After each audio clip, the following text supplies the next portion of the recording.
இப்போ இந்த Na plus Cl minus அப்படிங்கிறது வந்து அயானிக் பாண்ட்ஸ் வரும். அயனிக் விளைவு Na plus இருக்கும், அங்க வந்து Cl minus அப்படிங்கிறது வரும்.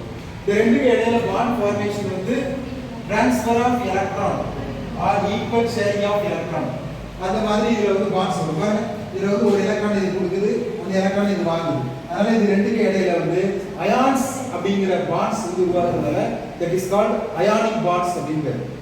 பாண்ட்ஸ் மாதிரி Mg2+ அப்படிங்கிறது ஒன்று வந்து இந்த வச்சுருக்கோம். அப்புறமா இந்த கோவேலன்ட் பாண்ட் சகப்பிணைப்பு சொன்னோம் இல்லையா, அதிலே வந்து பார்த்தீங்க அப்படின்னா போலார் பாண்ட்ஸ், நான் போலார் பாண்ட்ஸ் அப்படிங்கிற ஒன்று சரிங்களா. போலார் அப்படின்னா வினைதிறமிக்கது, இது வந்து வினைதிறமிக்கு குறைவானதாக இருக்கும், அந்த அந்த மாதிரி வரும். அயானிக் பாண்ட் சொல்லிடுறோம். அடுத்ததாக பார்க்குறது வந்து மெட்டாலிக் பாண்ட். மெட்டாலிக் பாண்டில் வந்து மெக்னீசியம் ஆக்சைடு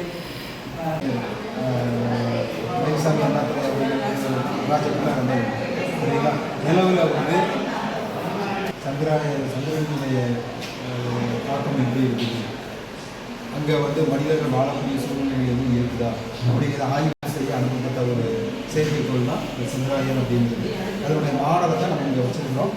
இது வந்து நியூட்டனினுடைய எந்த விதிப்படி இருக்குது அப்படின்னு சொன்னால், நியூட்டன் 3ஆம் விதி, இன்னொன்று நேர்கொட்டு உண்மை அழிவு விதி. இந்த ரெண்டு விதியின் படி தான் இந்த சந்திராயன் இந்த ராக்கெட் அப்படிங்கிறது வந்து இயங்குது அப்படின்னு சொல்லுவாங்க சரிங்களா. ஒவ்வொரு விசைக்கும் சமமாக எதிர் திசையில் செல்வதற்கான ஒரு விடை பாருங்க. நான் இதை பண்ணோம் அப்படின்னா ஒன்று மேலே அப்படியே புஷ்அப் ஆகலாம். இதுதான் ராக்கெட். அதாவது எரிபொருள் இதில் நிரப்பப்பட எரிபொருள் வந்து நீர்ம ஹைட்ரஜன் அப்படிங்கிறது. இது அதிகமாக எரிபொருளாக எதை பயன்படுத்தணும் அப்படின்னா இதுக்கு ப்ரொடக்ஷன் ஆகக்கூடிய காஸ்ட் வந்து ரொம்ப குறைவு. அதனால் இந்த தண்ணியிலேருந்து இதை தயாரிக்கிறாங்க இந்த நீர்ம ஹைட்ரஜன் அப்படிங்கிறத. இதில் வெளியேறக்கூடிய கழிவில் வந்து பார்த்திங்கன்னா இந்த carbon di oxide, carbon monoxide எந்த இதுவுமே இதில் இருக்காது. அதனால் இதை ராக்கெட்டில் எரிபொருளாக அதிகமாக பயன்படுத்துகிறாங்க. அதே நேரத்தில் நமக்கு வந்து காஸ்ட்டும் இது வந்து ரொம்ப குறையும். இது இயக்கம் வந்து கீழ் நோக்கி இருக்கும்போது இது வந்து பின்ன நோக்கி பார்த்து நிலவில் ஆய்வு செய்வதற்காக அனுப்பப்பட்ட ஒரு செய்தி. இது பார்த்திங்கன்னா எல்லாமே நம்ம ஒரு ஹார்ன்பெல் ஒன்று வச்சுருக்கோம், அழைப்பு மணி அப்படிங்கிறது. அழைப்பு மணி அப்படிங்கிறது வச்சுருக்கோம். மணிக்காக பெல் அடிக்கக்கூடிய ஒன்று. எப்படி எப்படின்னா நம்ம வந்து ஒரு பெல்லை வச்சு அனுப்பணும் அப்படிங்கிற இல்லை. ஒரு வீட்டுக்குள்ளே வந்தாச்சுனாலே அந்த ஷேர் வந்து அதன் மூலமாக நமக்கு வந்து ஒரு ரிஃப்ளெக்ஷன் கிடைக்கும், அந்த யார் இருக்கிறா அப்படின்னு சொல்லி. இப்போ சில வீடுகள்லாம் பார்த்தீங்க அப்படின்னா அந்த டோரில் வந்து சின்னதாக ஒரு லென்ஸ், வீட்டுக்கு வெளியில் யார் நிற்கிறா அப்படின்னு பார்த்துக்கலாம். அதே நேரத்தில் வீட்டுக்குள்ளே யார் காலடி எடுத்து வைக்கிறாங்களோ அந்த ஷேடோவோ அல்லது அதில் அந்த பாதடி படும்பொழுது நமக்கு வந்து ஒரு பெல் ஆட்டோமேட்டிக்காக நம்ம வீட்டில் இருக்கிறவங்களுக்கு ஒரு அலர்ட் வரும். அந்த மாதிரி அமைக்கப்பட்டது தான் இந்த இது. புரியுதா? யார் வந்திருக்காங்க தான் நம்ம வந்து அலர்ட் பண்ணிக்கலாம். இது வந்து இரவு நேரங்களில் திருடர்கள் யார் வர்றாங்க அப்படிங்கிறத பார்க்கறதுக்காக உள்ள அலர்ட் பண்ணிக்கலாம். நமக்கு எல்லா வீட்லேயும் நம்ம சேஃப்டிக்கு வந்து கேமராலாம் வச்சுருப்பாங்க, இல்லைன்னு இருந்தாலும் பகல் பொருளில் பெரியவங்க யார் இருக்கிறாங்க, நம்ம எல்லாரும் வெளியில் போயிட்டோம் அப்படின்னா அவங்களுக்கு ஒரு பாதுகாப்பாக இருக்கக்கூடிய ஒரு அலாரம் தான் இந்த ஆட்டோமேட்டிக் டோர் பெல் அப்படிங்கிற ஒன்று. சரிங்களா?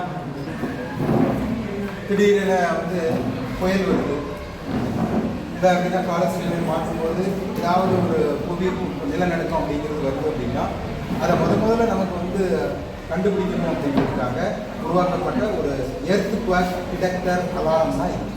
இது வந்து ஒரு பசுமையான கிராமத்தில் வந்து பார்த்தீங்க அப்படின்னா ஒரு இதில் ஏதாவது சைக்ளோன் இல்லை ஏதாவது ஒரு பிரச்சனை வருது, இல்லை நமக்கு வந்து புவியில் ஒரு மாற்றம் வருது அப்படிங்கிறத கண்டுபிடிக்கிறதுக்காக உருவாக்கப்பட்ட ஒரு எர்த்குவேக் டிடெக்டர் அப்படிங்கிற அலாரம் தான் இது.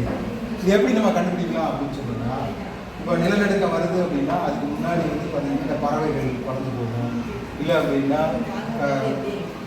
ஏதேனும் ஒரு விலங்கினங்களுடைய அசைவுகள் நமக்கு வந்து ஒரு காட்டிக்கணும். அதையும் தாண்டி அறிவியல் பூர்வமாக நம்ம கண்டுபிடிக்கப்பட்ட ஒரு டிடெக்டர் தான் வந்து என்ன அப்படின்னா இந்த நிலநடுக்கத்துக்கான டிடெக்டர்.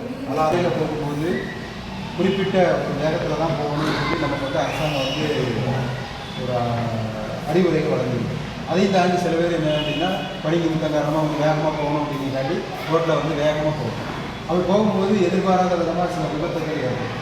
அந்த விபத்தை தடுக்கணும் அப்படிங்கிறதுக்காக நாம் அமைக்கப்பட்டது தான் வந்து ஒரு செல்ஃப் இண்டிகேஷன், ஸ்பீட் இண்டிகேஷன் அப்படிங்கிறது. இப்போ நீங்கள் குறிப்பிட்ட வேகத்தில் தான் போகணும், 80 கிலோமீட்டர் ஸ்பீடில் போகணும். இப்போ பள்ளி பக்கம் அப்படின்னா ஸ்கூல் பக்கத்தில் ஒரு 30 கிலோமீட்டர் ஸ்பீடில் தான் போகணும். ஹார்ன் அடிக்கக்கூடாது அப்படின்லாம் இன்ஸ்ட்ரக்ஷன் இருக்குது. ஆனால் நம்ம அதெல்லாம் மீறி அதை ஃபாலோ பண்ணாமல் நிறைய இதை நம்ம பண்ணிக்கிட்டு இருக்கிறோம், தவறுகளை பண்ணிக்கிறோம்.